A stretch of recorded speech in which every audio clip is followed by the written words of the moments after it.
بسم اللہ الرحمن الرحیم۔ السلام علیکم ناظرین، انداز بیاں چینل کے ساتھ شہباز شفقت مرزا۔ ناظرین، عمر بن عبدالعزیز کی سیرت کا دوسرا حصہ آپ کی خدمت میں پیش ہے۔ اس مجلس کے فوراً بعد نئے خلیفہ کے طور پر آپ کے پاس سواری کے لیے شاہی گھوڑے لائے گئے اور خیمے اور شامیانوں کے ساتھ خصوصی فرش کا اہتمام کیا گیا۔ آپ نے فرمایا کہ مجھے ان کی ضرورت نہیں، پھر اپنے غلام مزاحم سے فرمایا کہ انہیں بیت المال میں جمع کرا دو۔ دستور کے مطابق آپ کے آگے محافظ دستے کے پہرے دار چلنے لگے۔ آپ کو یہ بہت برا معلوم ہوا۔ ان سے کہا، مجھے تمہاری ضرورت نہیں، میں بھی دوسرے مسلمانوں کی طرح ایک مسلمان ہوں۔ اس کے بعد اپنے گھر تشریف لے گئے۔ اپنی بیوی فاطمہ کو خلافت کی ذمہ داری کی خبر دی۔ اس کے ساتھ ہی آپ نے فاطمہ سے مطالبہ کیا کہ وہ اپنا تمام زیور اور قیمتی مال بیت المال میں جمع کرا دیں، ورنہ ان کو اختیار ہے کہ چاہیں تو وہ آپ کے ساتھ رہیں اور چاہیں تو علیحدہ ہو جائیں۔ فاطمہ شہزادی تھی مگر فطرتاً نیک طبیعت تھی۔ پھر عمر بن عبدالعزیز کی صحبت نے ان کے مزاج میں تبدیلی پیدا کر دی تھی۔ وہ اس پر راضی ہو گئیں۔ اگلے دن خلیفہ سلمان کے گھر والوں نے روایت کے مطابق تمام قیمتی سامان نئے خلیفہ کے گھر بھجوا دیا۔ عمر کو اس کی خبر ہوئی تو اسے بیت المال میں جمع کرا دیا۔ آپ کی خدمت میں باندیاں پیش کی گئیں جو اپنے حسن میں یکتا تھیں۔ آپ کے حکم سے انہیں ان کے گھروں اور خاندانوں کو واپس بھجوا دیا گیا۔ عمر خلیفہ کیا مقرر ہوئے، بار خلافت نے ان کا دن کا چین اور رات کا آرام چھین لیا۔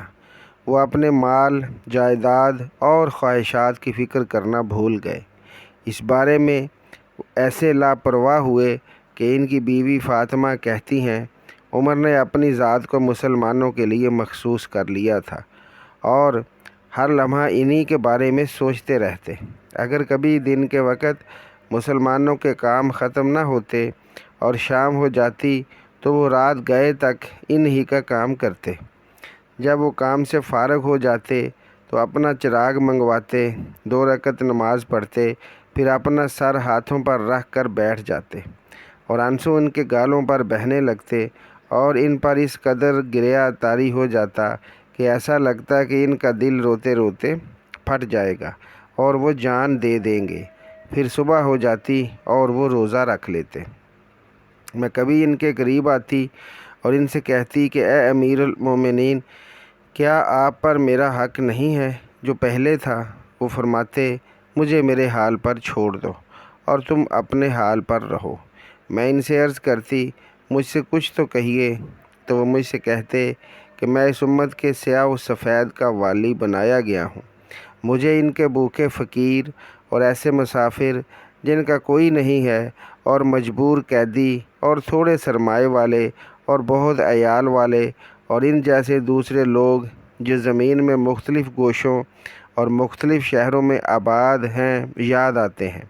میں جانتا ہوں کہ اللہ مجھ سے ان کے بارے میں پوچھے گا اور محمد صلی اللہ علیہ وآلہ وسلم ان کے بارے میں باز پرس کریں گے۔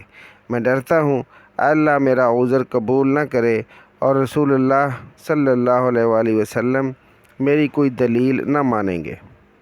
عمر کو یہ احساس تھا کہ خلافت ان کا حق نہیں بلکہ خدا کی طرف سے امانت ہے، اور یہ کہ ان کے خاندان نے اس تمام عرصے میں جو مال و دولت جمع کیا ہے وہ دراصل امت کے مظلوموں کا حق غصب کر کے ان کے ہاتھ آیا۔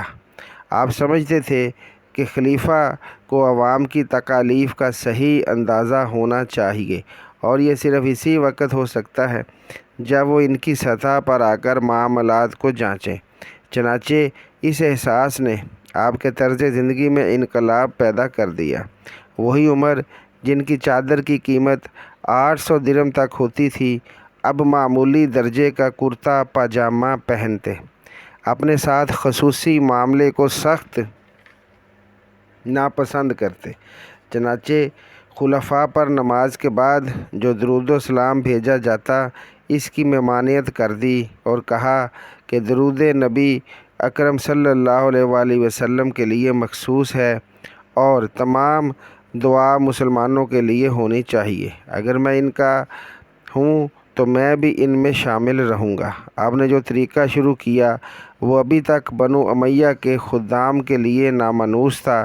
چنانچہ ایک جنازے کے موقع پر دوسروں سے فرق کرنے کے لیے آپ کے لیے خاص چادر بچھوائی گئی تو آپ نے چھڑی کی نوک سے چادر کو کھسکا دیا اور عوام کے ساتھ شامل ہو گئے۔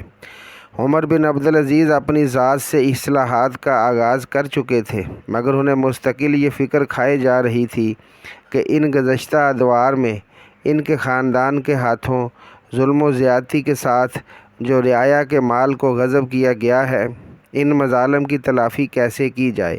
غصب شدہ مال اور جائیدادوں کی واپسی کا معاملہ بڑا نازک تھا۔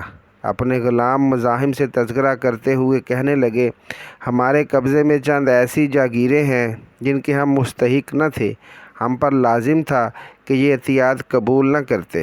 اب جب کہ خلافت مجھ تک آ گئی ہے، مجھ پر واجب ہے کہ میں ان کا محاسبہ کروں۔ اس نے کہا، آپ کی اولاد کا کیا ہوگا؟ فرمایا، اللہ انہیں رزق دے گا۔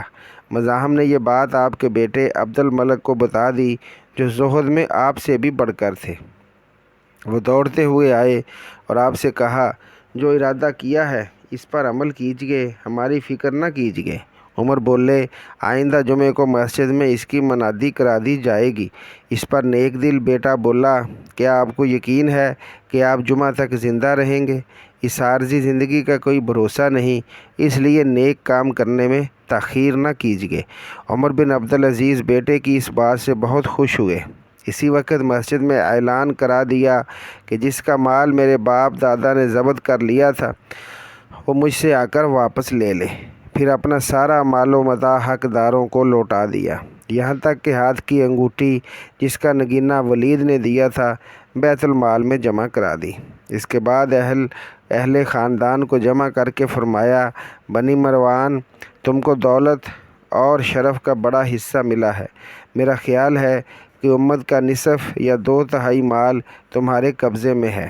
جب آپ کے خاندان والوں کو آپ کے اس ارادے کی خبر ہوئی تو وہ ایک دم بے قابو ہو گئے اور کہنے لگے، خدا کی قسم، جب تک ہمارے سر تن سے جدا نہ ہو جائیں اس وقت تک یہ جائیدادیں واپس نہیں ہو سکتی۔ عمر بن عبدالعزیز نے بھی اسی زور سے جواب دیا، خدا کی قسم، اگر تم ایسا نہیں کرو گے تو میں تمہیں ذلیل و خوار کر کے چھوڑوں گا۔ اس کے بعد مسجد میں تقریر کر کے یقین دلایا کہ تمام حقداروں کو ان کا حق لوٹایا جائے گا۔ پھر جاگیروں کی اسناد کا صندوق منگایا۔ مزاحم ان اسناد کو نکال کر سناتے جاتے اور عمر بن عبدالعزیز انہیں کینچی سے کاٹ کر پھینکتے جاتے۔ سب سے اہم معاملہ علاقہ فدق تھا جو اس وقت آپ کے اپنے تصرف میں تھا اور آپ کے اہل و عیال کی زیادہ تر آمدنی کا ذریعہ اسی پر تھا۔ یہ علاقہ دراصل خاص رسول اللہ صلی اللہ علیہ وآلہ وسلم کی ملکیت تھا اور اس کی آمدنی آپ صلی اللہ علیہ وآلہ وسلم اپنی اور بنو ہاشم کے دیگر حاجت مندوں کی ضروریات پر صرف کرتے تھے۔ خلفائے راشدین نے بھی یہی انتظام کر رکھا۔ اس کے بعد اموی دور میں اسے مروان بن حکم کی ذاتی جاگیر بنا دیا گیا۔ عمر کو ایک حصہ تو اپنے باپ سے وراثت میں ملا اور دوسرا حصہ ولید اور سلیمان والا بھی اب آپ کے تصرف میں آ گیا۔ آپ نے اعلان کر دیا، رسول اللہ صلی اللہ علیہ وآلہ وسلم فدق کی زمین کو اللہ کی راہ میں استعمال کرتے تھے۔ پھر ابو بکر اور عمر رضی اللہ عنہم نے بھی یہی کیا۔ جب مروان کے ناجائز قبضے میں آئی تو وراثت کی وجہ سے مجھے بھی اس میں سے حصہ ملا۔ میں اس ناجائز مال کو بیت المال میں جمع کراتا ہوں تاکہ جیسے آپ صلی اللہ علیہ وآلہ وسلم کے دور میں اس کی آمدنی استعمال ہوتی تھی اب بھی ہو۔ اس کے علاوہ یمامہ کی زمین کا قبضہ چھوڑ کر اسے بیت المال کی ملکیت بنا دیا۔ 40,000 دینار کی ذاتی رقم کے علاوہ اپنی بیوی کے کپڑے اور وہ موتی جو ان کو اپنے والد کی طرف سے ملا تھا سب بیت المال میں جمع کروا دیا۔ آپ کی بیوی فاطمہ کے پاس ایک لونڈی تھی جو آپ کو بہت پسند تھی۔ خلیفہ بننے کے بعد ایک روز اس سے پوچھا کہ تم فاطمہ کی ملکیت میں کیسے آئیں؟ کہنے لگی، حجاج نے کوفہ کے عامل پر تاوان لگایا تھا، میں اس کی ملک تھی۔ حجاج نے مجھے عبد الملک اور پھر اس نے اپنی لڑکی فاطمہ کو دے دیا۔ آپ نے پوچھا، اس عامل کا کیا حال ہے؟ کہا، وہ تو مر گیا، البتہ اس کی اولاد برے حال میں موجود ہے۔ عمر نے ان کو طلب کیا اور ان کا مال اور لونڈی ان کو واپس کر دی۔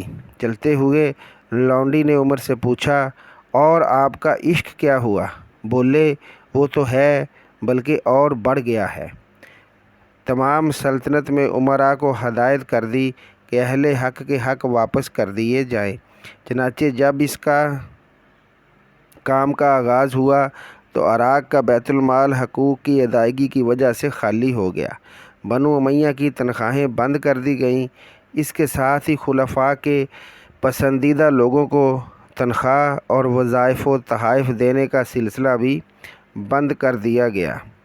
عمر کے دور میں عوام کی فلاح و بہبود کے لیے کثرت سے منصوبے تیار کیے گئے، سرائیں تعمیر کرائی گئیں، خصوصی ہدایات کی گئی کہ جو مسلمان ادھر سے گزرے ایک روز اس کی میزبانی کی جائے اور اس کی سواری کی حفاظت کی جائے۔ لنگر خانوں سے فقیروں اور مساکین کے لیے کھانے کا بندوبست کیا گیا۔ سرکاری چراگاہوں کو عام استعمال کے لیے کھول دیا گیا۔ عمر بن عبدالعزیز کے دور میں کوئی یادگار فتوحات نہ ہوئیں۔ آپ ان حکمرانوں میں سے تھے جنہیں ہمہ وقت اپنی سلطنت بڑھانے کی فکر کے بجائے داخلی اصلاح کی پڑی رہتی۔ البتہ جو مہمات پہلے سے درپیش تھیں وہ پایۂ تکمیل تک پہنچیں۔ اسی زمانے میں مسلمانوں نے جنوبی فرانس کا بہت سا حصہ فتح کیا۔ ابھی آپ کی اصلاحات کا عمل جاری تھا کہ رجب 101 ہجری میں آپ بیمار پڑے۔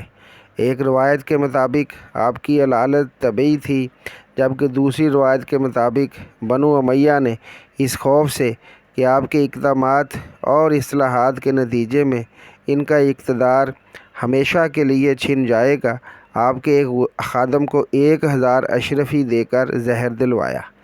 آپ کو دوران علالت اس کا علم ہو گیا، لیکن آپ نے کسی قسم کا انتقام نہ لیا، بلکہ اشرفیاں بیت المال میں جمع کروا کے غلام کو آزاد کر دیا۔ چند روز بیمار رہے۔ جب زندگی کی کوئی امید نہ رہی تو آپ کے سالے مسلمہ بن عبد الملک آپ کی خدمت میں حاضر ہوئے اور کہا، امیر المومنین، آپ نے مال و دولت میں ہمیشہ اپنی اولاد کا منہ خشک رکھا اور انہیں بالکل خالی ہاتھ چھوڑے جاتے ہیں۔ ان کے متعلق مجھے یا خاندان کے کسی فرد کو کچھ وصیت کرتے جائیے۔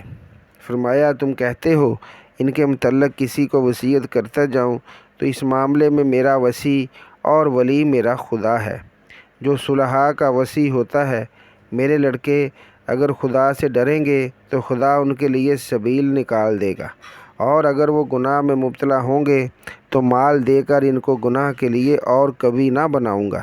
پھر اپنے بیٹوں کو بلایا اور پرنم آنکھوں سے خطاب کرتے ہوئے کہا، میری جان ان نوجوانوں پر قربان جن کو میں نے مفلس اور محتاج چھوڑا، لیکن خدا کا شکر ہے میں نے انہیں اچھی حالت میں چھوڑا ہے۔